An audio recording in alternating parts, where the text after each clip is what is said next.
Good morning. Welcome to American Lit 1 online. Going to give you some preliminary information. You need to look in this preliminary module and take a little quiz on the information that I give you so that I can make sure that you are aware of important details about the class.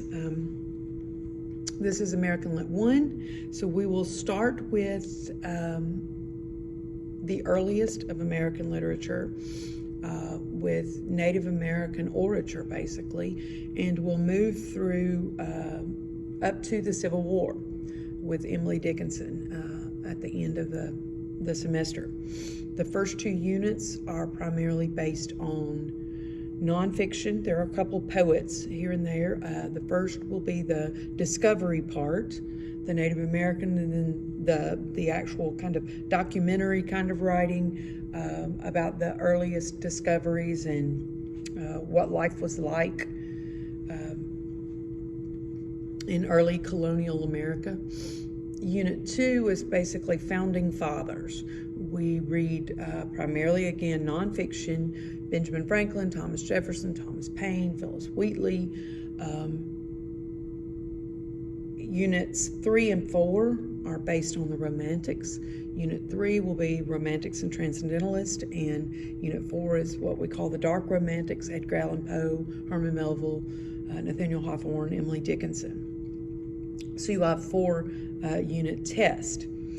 You will have daily reading quizzes, and when I mean what I mean daily, it's not necessarily every day, but it's these are just reading quizzes, short reading quizzes, timed reading quizzes on major reading assignments to make sure that you've actually read the material.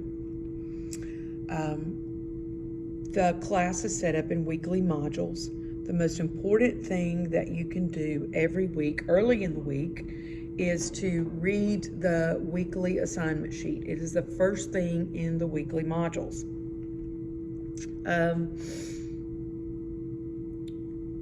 There's a lot more on the weekly assignment sheet than you will see on your to-do list, which is based off the syllabus. Your weekly assignment sheet goes over all the reading material, whether it's in your text, whether it's notes that I've provided, watching short videos, any kind of supplementary material that I have out there for you. That will be in your weekly assignment sheets, and there will be reminders when tests are due, and there will be explanations and reminders about major assignments. So it's absolutely essential that you look at that weekly assignment sheet and follow that very carefully, and the deadlines. Another thing that I need to really talk to you about is attendance. Your attendance is based on your completion of weekly assignments. If you do not complete weekly assignments, as far as submitted assignments, graded assignments, you will be counted absent. You have 2 absences before I cut you out of the class. So be very careful with that. There are usually at least 3 assignments a week. And again, that's discussion board, that's reading quizzes, it may be major assignments, maybe multiple reading quizzes. But if you are not completing those assignments weekly, you are considered absent. Couple things. Reading quizzes throughout the semester count 20% of your grade. The 4 unit tests count 50% of your grade. You will have an essay, and you will have a research project / presentation early on in the semester that counts 10% of your grade. Discussion board. You will have at least 1 discussion question each week. It's usually connected to something you are reading about in that. It's not necessarily something that you would have to use specific information from the reading material, but it's connected. It's kind of to help you connect broader issues and ideas with what you're actually reading. In order for you to get credit for your discussion, you have to answer it sufficiently, and then you must respond to another student's, at least one other student's discussion with something other than I agree or great or yes or ditto or whatever. It needs to be a meaningful response to another student's discussion. If you do not do both your response and respond to another student's, you will not receive credit. These are not graded in any other way except complete and incomplete.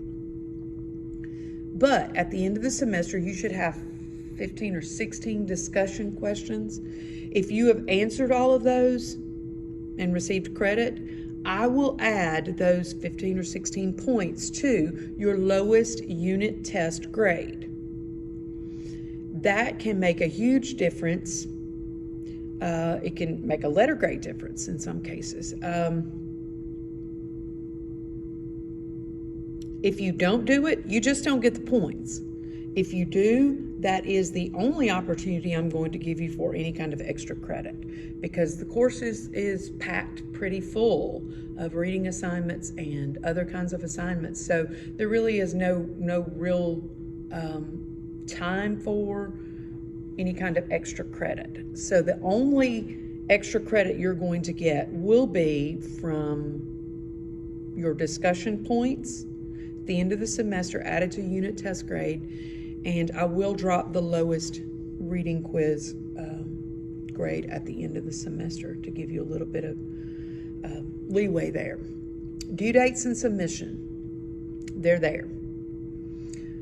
You need to read your weekly assignments early in the week. You need to make arrangements. You need to manage your time well.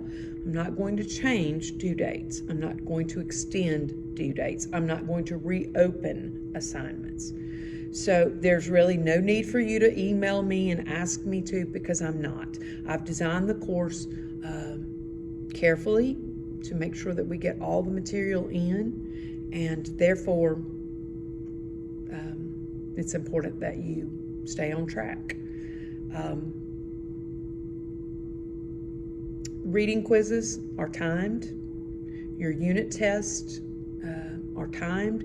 Units 2, 3, and 4 are proctored tests. You will need to make arrangements through Smarter Proctoring for an appointment to take prior to your taking those tests.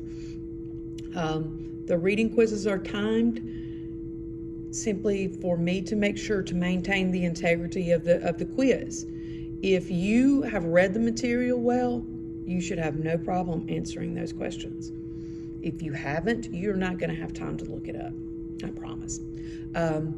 So they are timed. I'm not changing that. You need to be fully prepared to take the quiz when you start it. Having said all that, please read all the information that I put out there for you. I'm going to have announcements out there for you regularly, reminders, that sort of thing. You have your weekly assignment sheet. Make sure that you've read all that material and that you understand. If you still have questions, feel free to email me and ask me early. I certainly don't mind answering your email and staying in communication with you if you have legitimate questions and concerns. And as always, I've tried to be very careful to make sure that everything is opening properly. But if you find that something is not out there, you can't see it, it's not opening properly, let me know, and I'll do my best to very quickly fix that. And I'm certainly okay with your bringing that to my attention. Sometimes on the videos you will see it looks like they won't open. What you need to do is go to the very top and click on that link at the top of the screen, and they should all open at that point, because I've gone through and checked that. I'm invested in your success in this class, and I want to help you in whatever way I can to be successful. And welcome and good luck.